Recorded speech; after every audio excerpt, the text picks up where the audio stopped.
Welcome to Step by Step, the podcast where I break it all down. Life, drama, gossip, and everything in between. I'm your host, Taya, and this is my audio journal, filled with stories, reflections, and the kind of tea you won't find anywhere else. Each episode, we will take it step by step, starting with Monday Mindfulness to kickstart your week, diving into the magic of Wednesdays with our main episode, and wrapping up with Your Say Friday, where your stories, questions, and even a little anonymous gossip take center stage. This isn't just my podcast, it's ours. So grab your headphones and take this journey with me, one step at a time. Hey everyone, welcome back to Step by Step.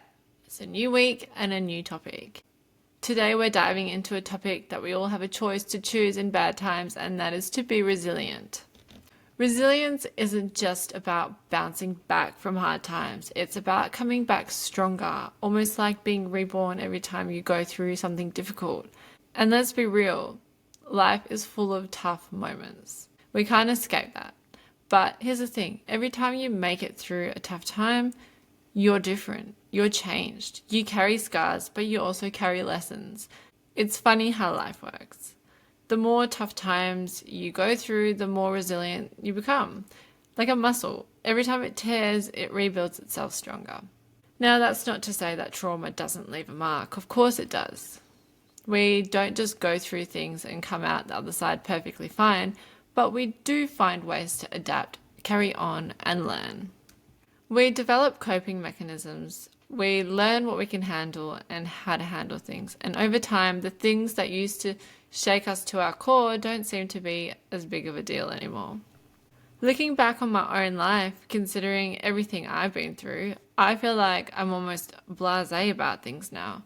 When something bad happens, I just deal with it, almost without any effort at all. And I know not everyone is like that. Everyone processes things differently, and there's no right or wrong way to act or react. You find what works for you and how you respond to situations. For me, I've built this almost reactionless approach to a lot of situations, good and bad. It's got its pros and cons.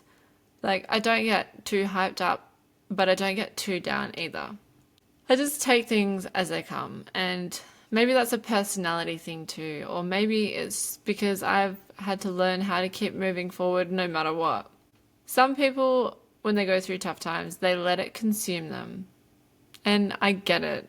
It's easy to let the weight of life drag you down. Sometimes we want to feel sad and soak it in. You can be the victim, and that's fine. Just don't get stuck in the victim mentality. You gotta realize that it's not you. You're not special. Everyone goes through bad things. And a lot of people have gone through the same thing that you're probably going through too, or have been through. Unfortunately, some people turn to unhealthy coping mechanisms like drugs, drinking, or other forms of self-destruction.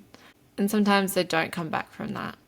But the ones who do, the ones who make the choice to come back from rock bottom, those are the people who redefine resilience, grow, and succeed. And that's the key. It's a choice. You have to choose. You have the choice. Do you let this ruin you, or do you build and overcome it? Sometimes when you're faced with a very big problem, something less superficial, for example, like my mum moving to a new country after the war, you're forced to make a decision. I'll talk about that story more in the next episode, but just to get my point out there, think about it.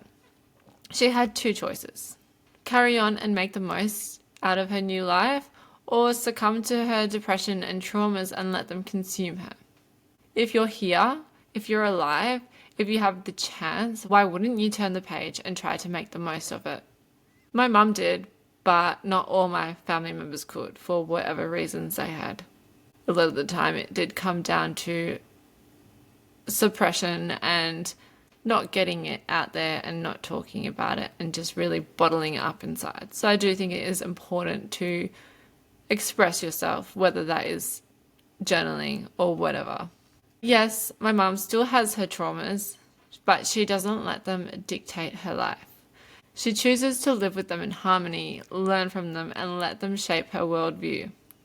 She doesn't enjoy complaining or being around people who complain because she's met people who have had real reasons to complain and they didn't.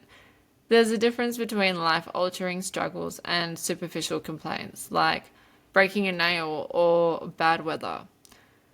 That perspective has also shaped me too, maybe because of my mum's influence, but also because of my own experiences. When I was hit by a car, I had a choice. Again, I'll talk about more details into that in a later episode, but my choices were step up and face my recovery or let it define me. There was no way out of it, so if I wanted a normal life again, I would have to learn to walk again. I had to do it. I had no choice. Well, actually, I did have the choice, but one side was clearly the better choice. And of course, I wanted to do all of that too. It's so easy to take things for granted. I remember watching my mum walk while I was recovering and thinking, Mum, you're so lucky to just take a single step. And I said that to her. Years later, I forgot about that moment until she reminded me. She told me what I said, and I looked at myself and how I was walking normally again and how easy it was to just forget something that affected me so much. Now I took it for granted in my daily life. But after she told me that, it stuck with me. And ever since then, I've never taken a single step for granted. I had to go through it to form that mindset. But you don't have to. That's the thing. You have the choice to form that mindset. No one can make you happy but yourself. Stop seeking external ways for joy and look within to find it. I've been down that road before, feeling trapped with no way out, but I promise there is always a way out. There is a light at the end of every tunnel. Since this is a Monday mindfulness episode, I want to leave you with some tips on how to build and maintain resilience. Use this episode and my experiences to make the choice towards resilience. Start by shifting your perspective. The way you see a problem affects how you handle it. Two people can go through the same situation, but if one is in a good mood and the other one is in a bad mood, their experiences will feel completely different. It all starts with awareness.